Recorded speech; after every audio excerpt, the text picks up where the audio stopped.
They're drug addicts, and they end up selling sex. And the way he got them to come with him, he had cash and drugs with him. There was a serial killer operating.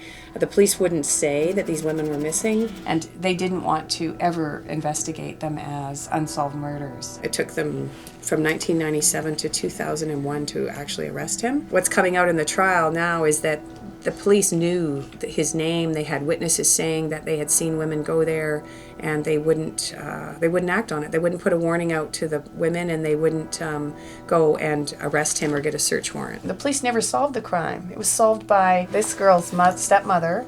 She was going to the farm and climbing the fence and looking for her daughter's body or any of the, because they knew what had happened, and the police still wouldn't go and arrest the guy.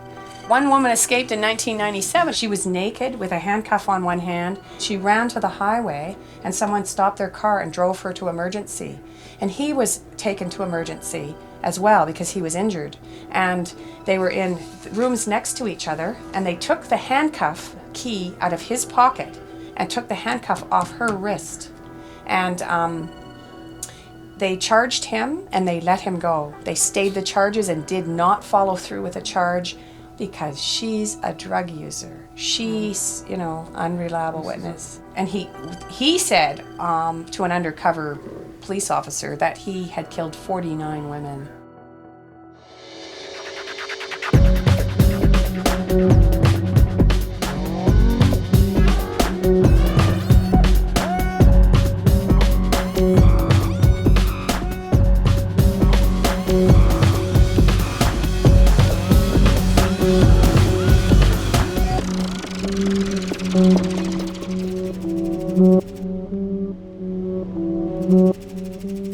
People feel that it's important to maintain a stigma around drug use as a means of discouraging drug use.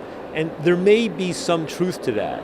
On the other hand, for all those who land up using drugs, they land up being far worse off because of the stigma that comes with the drug war, with the demonization of drug users. Most drug use is non-problematical and recreational.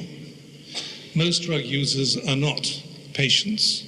They're just ordinary citizens. We're talking about 20% of the European population. If you're talking about lifetime prevalence, that's 1 in 5 people. There's studies that show how the average citizen forms their opinion about drug problems and addiction and what they think should be done about drug addiction is from these public service announcements that come from governments, which are really intended to create a lot of stigma towards drug users.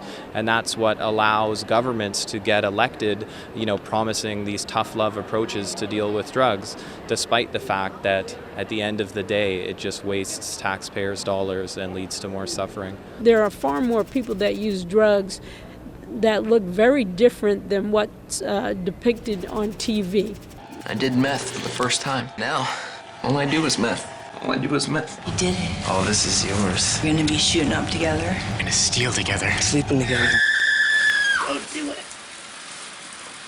Don't do it. The stigma is when someone judges another person based not on his personality or not on, relations with this person, but based on some label that is attached to this person. It's an inability to see us in our complexity, in our diversity. It's the desire to think that we are all the same and that we can all be cured or changed or managed or rescued through simple solutions. The reality is that drug use is very complicated, it has many different routes, has very many different pathways and experiences, and we are a diverse and rich community.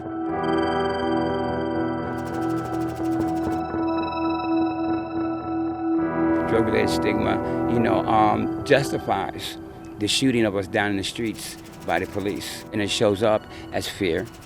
It shows up as isolation.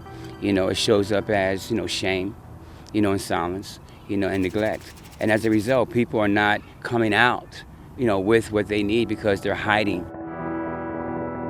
If you go into a hospital, and if I'm not a drug user, they'll go, okay, we'll take an x-ray, we'll give you a cast, da-da-da-da. But if I'm a drug user and they know I'm a drug user, they're going to go, oh, you're probably just drug seeking, so you're not going to get care for another 2 hours. I've seen people wait in hospital rooms hours and hours and hours, and literally their arm's broken. You can see the bone.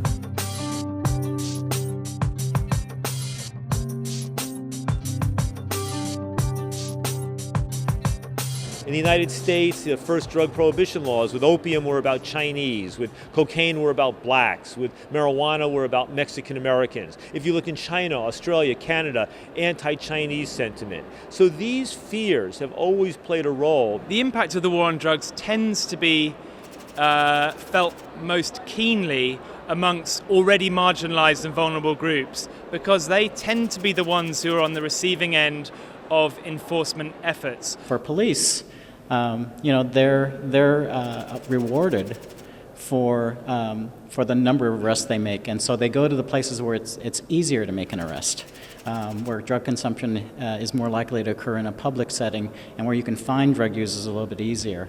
And so they target minority communities. We now have more than 2 million people in prison, more than 5 million people under criminal justice supervision on any given day in our country, and about a quarter of them are there for nonviolent drug offenses, and the overwhelming majority of them are people of color. Almost 1% of the African American male population is put into prison every single year for drug use. And this is despite the fact that African Americans use drugs at about the same rate as other populations in the United States. To find more racist laws than the implementation of the war on drugs, you would literally have to go back to slavery in my country. You have African American men who are incarcerated who they can't vote, just like their fathers who could not vote during the Jim Crow era, and just like their grandfathers who could not vote during slavery. It's turned into as clear a measure of social control than we've seen for any other problem in our history, I think, in our country. We have felonized individuals for drug crimes, and the felony conviction stays with them once they leave prison. What it means then is that when they leave prison, many of them are not allowed to vote, so they lose political impact. They're not eligible for public housing. They lose eligibility for many health benefits. They're also ineligible for things like student loans. And so you take away all of these resources from individuals even after you've put them in prison.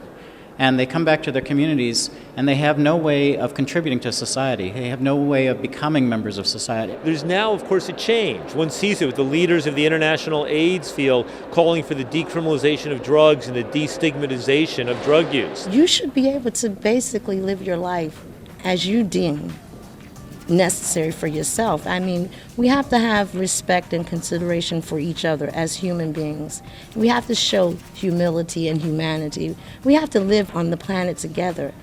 And I think it's horrible, and I think it's a waste of energy for people to actually sit down, get themselves in a position to decide how another person should live.